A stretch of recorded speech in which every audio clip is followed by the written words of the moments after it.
गणेशाय नमः। प्यारे भक्तगणों, आज आप फाल्गुन पूर्णिमा के दिन श्रवण करेंगे सभी व्रतों को पूर्ण करने वाली गणेश जी की कथा। एक बार गणेश जी ने पृथ्वी के मनुष्य की परीक्षा लेने का विचार किया। वे अपना रूप बदलकर पृथ्वी पर भ्रमण करने लगे। उन्होंने एक बालक का रूप बना लिया। एक हाथ में एक चम्मच में दूध ले लिया और दूसरे हाथ में एक चुटकी चावल ले लिए और गली गली घूमने लगे। साथ ही साथ आवाज लगाते चल रहे थे, कोई मेरे लिए खीर बना दे, कोई मेरे लिए खीर बना दे। कोई भी उन पर ध्यान नहीं दे रहा था, बल्कि लोग उन पर हंस रहे थे। वे लगातार एक गांव के बाद दूसरे गांव इसी तरह चक्कर लगाते हुए पुकारते रहे, पर कोई खीर बनाने के लिए तैयार नहीं था। सुबह से शाम हो गई, गणेश जी लगातार घूमते रहे। एक बुढ़िया थी, शाम के वक्त अपनी झोपड़ी के बाहर बैठी हुई थी। तभी गणेश जी वहां से पुकारते हुए निकले कि कोई मेरी खीर बना दे, कोई मेरी खीर बना दे। बुढ़िया बहुत कोमल हृदय वाली स्त्री थी। उसने कहा, बेटा मैं तेरी खीर बना देती हूँ। गणेश जी ने कहा, माई अपने घर में से दूध और चावल लेने के लिए बर्तन ले आओ। बुढ़िया एक कटोरी लेकर जब झोपड़ी के बाहर आई तो गणेश जी ने कहा, अपने घर का सबसे बड़ा बर्तन लेकर आओ। बुढ़िया को थोड़ी झुलझुलाहट हुई, पर उसने कहा, चलो बच्चे का मन रख लेती हूँ, और अंदर जाकर वह अपने घर का सबसे बड़ा पतीला लेकर बाहर आई। गणेश जी ने चम्मच से पतीले में दूध उड़ेलना शुरू किया। तब बुढ़िया के आश्चर्य की सीमा न रही। जब उसने देखा दूध से पूरा पतीला भर गया है, एक के बाद एक वह बर्तन झोपड़ी से बाहर लाती गई और उसमें गणेश जी दूध भरते चले गए। इस तरह से घर के सारे बर्तन दूध से लबालब भर गए। गणेश भगवान ने बुढ़िया से कहा, मैं स्नान करके आता हूँ, तब तक तुम खीर बना लो, मैं वापस आकर खाऊंगा। बुढ़िया ने पूछा, मैं इतनी सारी खीर का क्या करूंगी? इस पर गणपति जी बोले, सारे गांव को दावत दे दो। बुढ़िया ने बड़े प्यार से मन लगाकर खीर बनाई। खीर की भीनी भीनी मीठी मीठी खुशबू चारों दिशाओं में फैल गई। खीर बनाने के बाद वह हर घर में जाकर खीर खाने का न्योता देने लगी। लोग उस पर हंस रहे थे। बुढ़िया के घर में खाने को दाना नहीं और यह सारे गांव को खीर खाने की दावत दे रही है। लोगों को कौतूहल हुआ और खीर की खुशबू से लोग खींचे चले आए। लो, सारा गांव बुढ़िया घर में इकट्ठा हो गया। जब बुढ़िया की बहू को दावत की बात मालूम हुई, तब वह सबसे पहले वहां पहुंच गई। उसने खीर से भरे पतीलों को जब देखा तो उसके मुंह में पानी आ गया। उसे बड़ी जोर से भूख लगी हुई थी। उसने एक कटोरी खीर निकाली और दरवाजे के पीछे बैठकर खाने को तैयार करने लगी। इसी बीच एक छींटा गिर गया और गणपति जी का भोग लग गया और वो प्रसन्न हो गए। अब पूरे गांव को खाने की दावत देकर बुढ़िया वापस अपने घर आई। उसने देखा बालक वापस आ गया था। बुढ़िया ने कहा, बेटा खीर तैयार है, भोग लगा लो। गणपति जी बोले, माँ भोग तो लग चुका है, मेरा पेट पूरी तरह से भर गया है, मैं तृप्त हूँ, अब तू खा, अपने परिवार और गांव वालों को खिला। बुढ़िया ने कहा, यह तो बहुत ज्यादा है, सबका पेट भर जाएगा, इसके बाद भी यह बच जाएगी। उस बची खीर का मैं क्या करूंगी?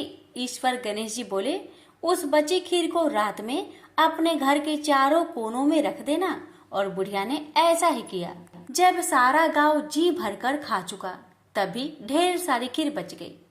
उसने उसके पत्रों को अपने घर के चारों तरफ रख दिया।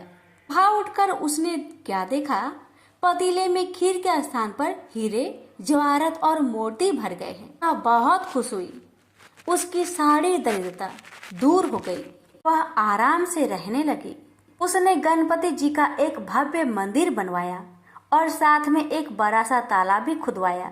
इस तरह उसका नाम दूर दूर तक प्रसिद्ध हो गया। उस जगह वार्षिक मेले लगने लगे। लोग गणेश जी की कृपा प्राप्त करने के लिए उस स्थान पर पूजा करने और मान्यताएं मानने के लिए आने लगे। गणेश जी सबकी मनोकामनाएं को पूरी करने लगे। प्रेम से बोलिए गणेश भगवान की जय। कथा।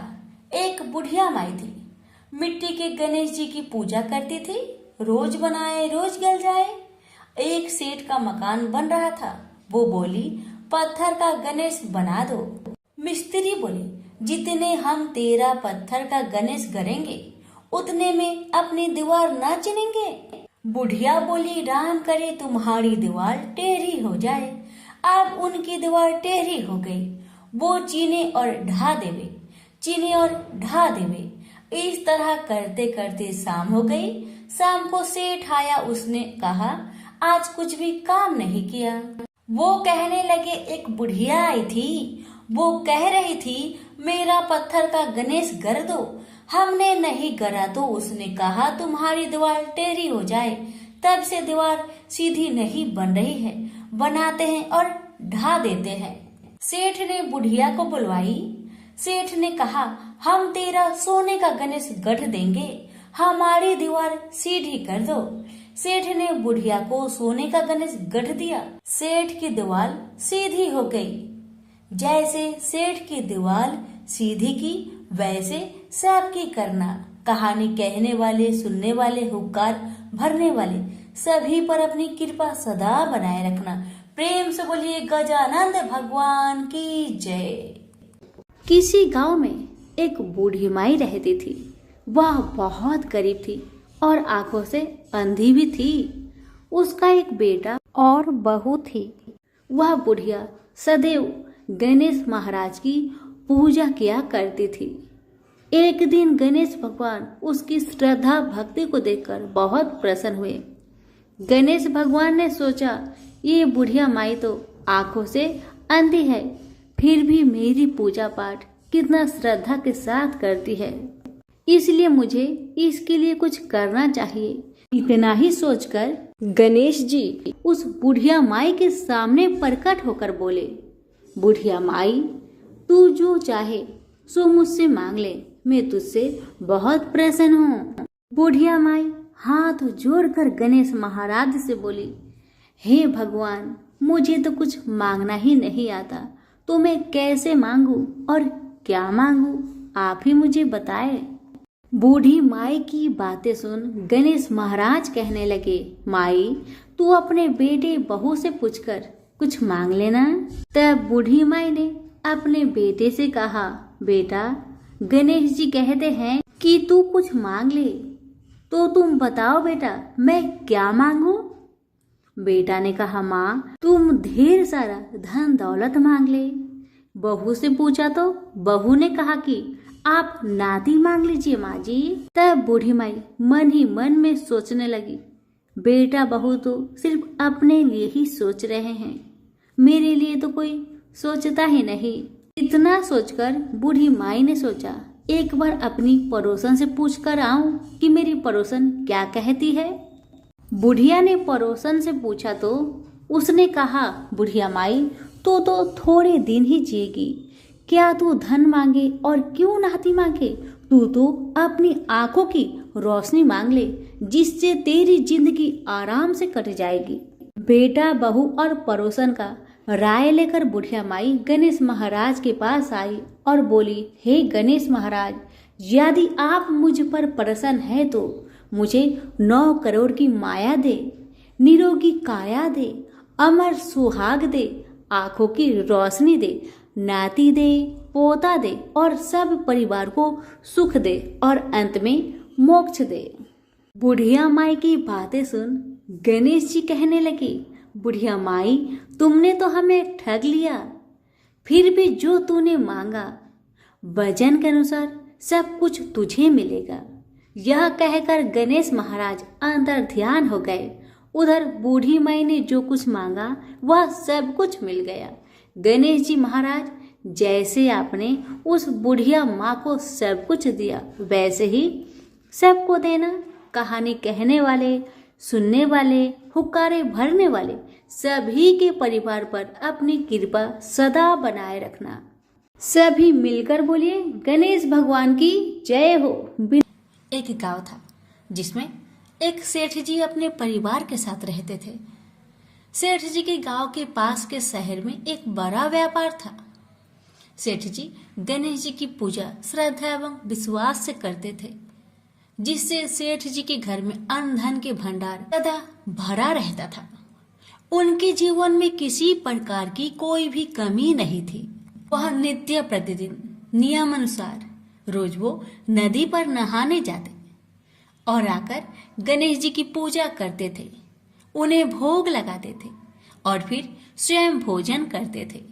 यह बात सेठानी जी को अच्छी नहीं लगती थी। वो धार्मिक नहीं थी और ईश्वर में इतना विश्वास नहीं रखती थी। एक बार सेठानी जी ने सोचा, यह इतना गणेश जी को मानते हैं, गणेश जी की पूजा करते हैं, इससे होता ही क्या है। आज तो देखती हूँ वो कैसे गणेश जी की पूजा करते हैं। बस सेठानी दिमाग लगाकर अगले दिन जब सेठ जी नदी पर नहाने गए तो सेठानी जी ने गणेश जी की मूर्ति को उठाकर मूर्ति को कपड़े से ढककर बगीचे में जमीन में दबा दिया। जब सेठ जी नदी से नहा कर आए तो घर में देखते हैं कि गणेश जी की मूर्ति तो है नहीं। वह सेठानी से पूछते हैं, मेरी गणेश जी की मूर्ति मंदिर में क्यों नहीं है, कहाँ गया? तो सेठानी जी बोलती है, मुझे नहीं मालूम। सेठ जी गणेश जी को बहुत ढूंढते हैं पर उनकी मूर्ति घर में नहीं मिली। उस दिन सेठ जी गणेश जी का पूजा नहीं कर पाए और न ही उनको भोग लगा पाए।